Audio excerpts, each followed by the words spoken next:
आहट सुनाई देने लगी है। ऐसे में बहुत कम दिन शेष है और इलेक्शन कमीशन ने वोटर लिस्ट पुनरीक्षण का मामला उठाया है। विपक्ष इस पर सवाल खड़ा कर रहा है कि एनडीए की साजिश है और एनडीए को फायदा देने के लिए इलेक्शन कमीशन ने ये कदम उठाया। हमको एक बताइए, कभी भी जब भी आम चुनाव हुआ है, चाहे वो लोकसभा हो या विधानसभा हो, उसके पहले वोटर लिस्ट पुनरीक्षित होता है या नहीं होता? हर बार होता है, क्योंकि जब जब आम चुनाव होता है बहुत से लोग दिवंगत हो जाते हैं और बहुत से नो वोटर ऐड होते हैं जिनकी उम्र 18 साल हो जाती है, तो उसके समय में हर समय पुनरीक्षित होता है वोटर लिस्ट। ये कोई पहली बार तो नहीं हो रहा है। लेकिन इस बार इलेक्शन कमीशन ने कहा है कि आप सिर्फ आधार कार्ड बेस्ड नहीं होना चाहिए, आपका एज स्पेसिफाई होना चाहिए, बर्थ सर्टिफिकेट होना चाहिए, सो दैट कि आपका जन्म का उम्र क्या है। क्योंकि हम पहले वोटर लिस्ट में 18 साल लिख देते थे, आधार कार्ड दे देते तो मान लिया जाता था। तो इस बार कहा गया है कि 18 साल का प्रमाण किया जाता है। इसमें खराबी क्या है? और क्लैरिटी आ रही है सिस्टम में, कभी ना कभी तो क्लैरिटी आएगी ना। और क्लैरिटी आ रही है तो इससे विपक्ष परेशान क्यों है? हमको समझ में नहीं आता। इट मीन्स कि अगर हम पारदर्शिता लाना चाह रहे हैं तो आप बैठ कर घोटाला किए हुए हैं, कहीं ना कहीं आपने बहुत सा गलत जगह पर वोटर में ऐड किया हुआ अपने लोगों को, तभी ना आप परेशान है। हम तो नहीं परेशान है, हम तो नहीं परेशान है कि हमारे वोटर को डिस्क्रिमिनेट किया जा रहा है। आप क्यों परेशान है? जब इसमें और ट्रांसपेरेंसी लाया जा रहा है, क्लैरिटी लाया जा रहा है, तो आप क्यों परेशान है इससे? और ऐसा नहीं कि ये पहली बार हो रहा है। जब जब आम चुनाव हुआ है, विधानसभा, लोकसभा, उसके पहले इलेक्शन कमीशन ये करता है, क्योंकि हर महीने 18 साल, क्योंकि किसी को भी आप 18 साल की उम्र के लोगों को आप डिप्राइव नहीं कर सकते हैं। चांस देता है इलेक्शन कमीशन कि आप ऐड करिए। बहुत से लोग दिवंगत हो जाते हैं, उनको चांस देता है कि आप डिलीट कर लीजिए। तो ये तो प्रोसेस है।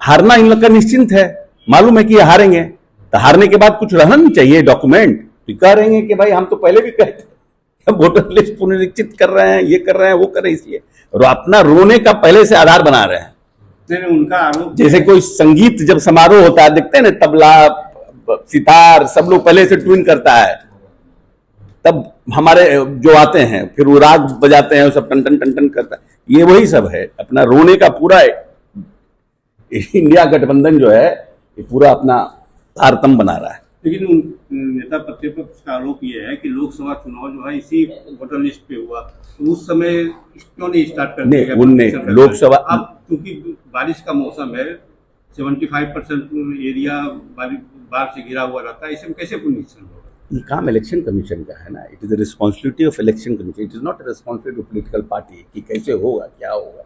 You can raise your voice, you can tell to the election commission that these are the issues, but how the election commission will rectify it, it is his jurisdiction, he will do it. करें ये साजिश है, NDA को फायदा पहुंचाने। बोल तो दिया, अब हम कितना एक्सप्लेन तो कर दिए ना।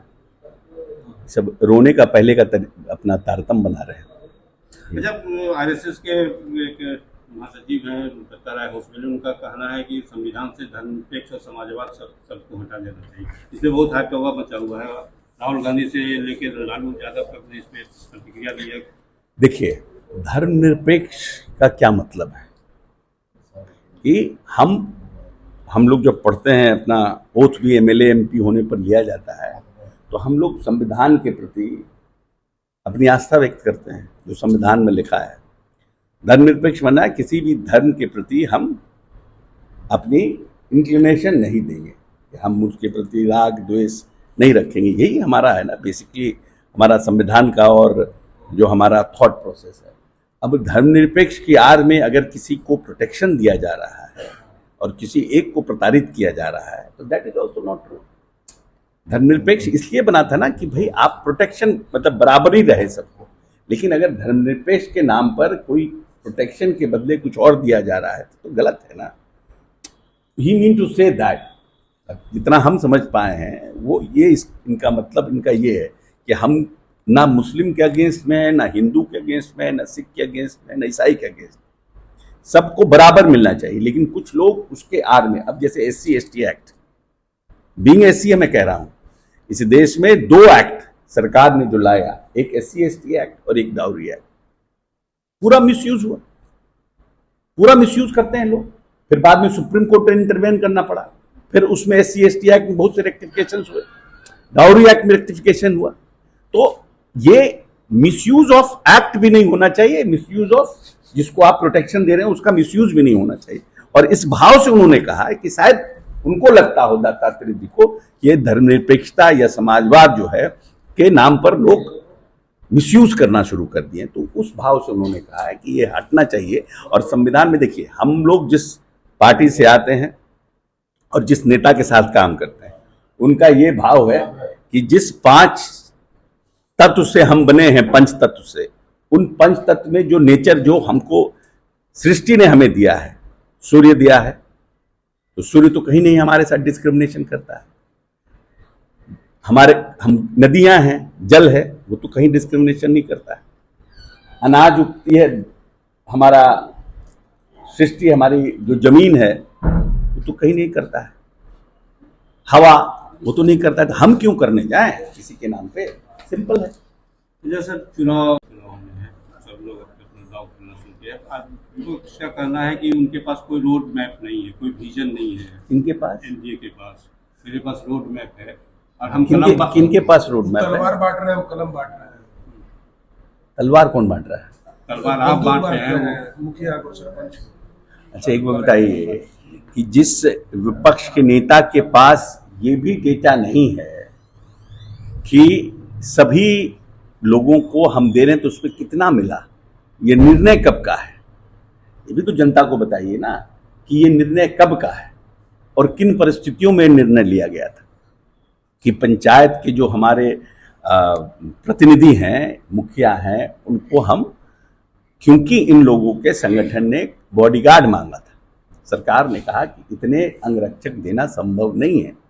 जिनके ऊपर खतरा है या जिनके ऊपर समस्याएं हैं या जिनके ऊपर कुछ दिक्कतें हैं, उसको डीएम एसपी अपनी कमेटी में निर्णय करके लाइसेंस देने के लिए स्वतंत्र है।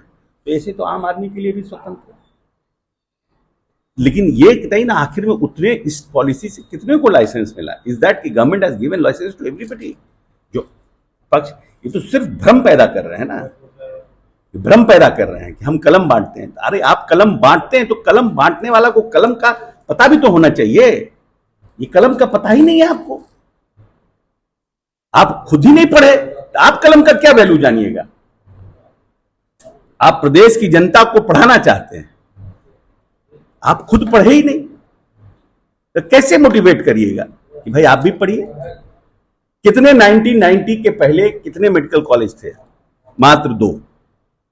90 से लेकर के 2000 तक 5 तक आपका शासन रहा, आप शासन में रहे। 95 से कितने मेडिकल कॉलेज बनाए आपने?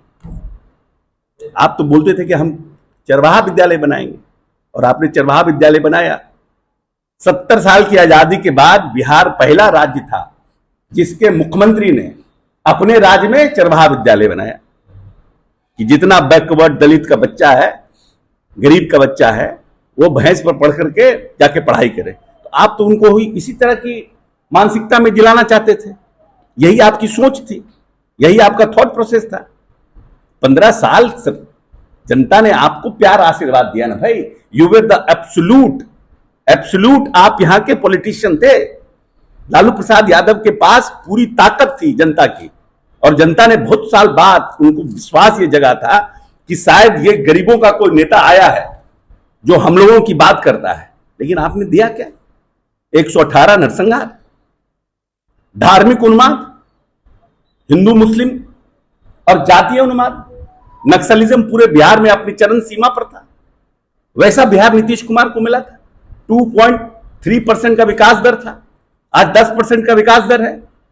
सब जगह engineering college, medical college, ITI, BIT आप नीतीश कुमार ने बनाया। Aryabhatta knowledge university, Chandragupta university, management university. अब आप कह रहे हैं कि हम कलम बांटते हैं। अरे आपके समय में तो डॉक्टर और इंजीनियर भाग गया यहां से, SP को रगेत देता था आपका लोग AK-47 से। आप हम ही को ज्ञान दे रहे हैं, नीतीश कुमार को आप ज्ञान दे रहे हैं। मतलब झूठ बोलने का भी एक कैपेसिटी होता है। सार्वजनिक मंच से इस तरह की बात करना। तो सर, आपको बधाई कि आप इस सीट को प्रोफेसर बन गए, लेकिन उस पर भी विपक्ष सवाल उठा रहा है कि आपने कब इंटरव्यू दिया और कब एग्जाम। ये हम इसका जवाब देंगे कि यूनिवर्सिटी सर्विस कमीशन इसका जवाब दे। मैं जवाब दूं? ये यूनिवर्सिटी सर्विस कमीशन से पूछना चाहिए ना। कहाँ क्या? ज्वाइन कर रहे हैं? नहीं, पहला प्रश्न का आपका जवाब ये यूनिवर्सिटी सर्विस कमीशन जवाब देगा। कुछ लोग व्याकुल भारत है, उनको मीडिया में छपास की बीमारी है। उनको लगता है कि हम किसी के ऊपर कुछ बोलेंगे, असम्मानजनक टिप्पणी करेंगे तो हमको मीडिया अट्रैक्शन मिलेगा। तो वैसे लोगों को, ऐसी राजनीति उन्हीं को मुबारक। हड़बड़ी में है ना, उनको जल्दी सत्ता चाहिए, एकदम हड़बड़ी में है। लगता है कि इस बार बस छूट गया तो फिर बस कभी पकड़ाएगा ही नहीं, तो वो अपनी पूरी ताकत लगाए हुए हैं। किसे भाषा का प्रयोग करते हैं? ऐसी भाषा का तो प्रयोग हम लोग 25 साल 26 साल हो गया राजनीतिक जीवन में, हम लोगों ने अपने विरोधियों के लिए नहीं किया कर। लेकिन ठीक है, ऐसी राजनीति आप ही को मुबारक हो। दूसरे को कहते हैं सर्वदलीय नेता। अब ये कौन काम करते थे? सर्वदलीय तो ये ना है कि कोनो पार्टी है ऐसा देश में जिसका ये काम नहीं किया है और जिसे ये पैसा नहीं बनाया है, और उसी पैसे के घमंड पे कहते हैं कि हम बहुत भारी, हम 1 नंबर का पैसा बना के आए हैं, हमने इतना का। तो आप कौन काम यहां कर दिए? देश की, इस प्रदेश की जनता के नेता आप बनना चाहते हैं, ऐसा कौन सोशल वर्क आपने किया जिससे कि जनता को ये विश्वास हो कि जो पैसा आपने बनाया था बिहार की जनता पर खर्च किए हैं? बताइए ना भाई। दूसरे के ऊपर आप अगर एक उंगली उठाते हैं ना तो 3 उंगली आप ही के ऊपर उठता है। तो ये भी जनता समझती है। कहाँ ज्वाइन कर रहे हैं? यूनिवर्सिटी, जहां यूनिवर्सिटी देगा यूनिवर्सिटी सर्विस कमीशन, वहां ज्वाइन कीजिएगा। इच्छा तो है, पिताजी की इच्छा थी प्रोफेसर बनने की, इसलिए उनके सपने के लिए तो ज्वाइन करेंगे, जरूर करेंगे। कुछ दिन क्लास भी करेंगे। बाकी महादेव की कृपा। हवाई जहाज में लोग चढ़ के जा रहा था लंदन, तो उसी दिन 55 मिनट में मर गए। अब कल यहाँ इंटरव्यू दे रहे हैं, कल मेरे साथ क्या होगा क्या जानता है? कल कौन देखा है? सर आखिरी सवाल की, तेज प्रताप के साथ जिस तरह से हो रहा है या जिस तरह उनका का वो आरोप लगा रहे हैं, मेरा उनका व्यक्तिगत मामला, वो राजनीतिक नहीं है।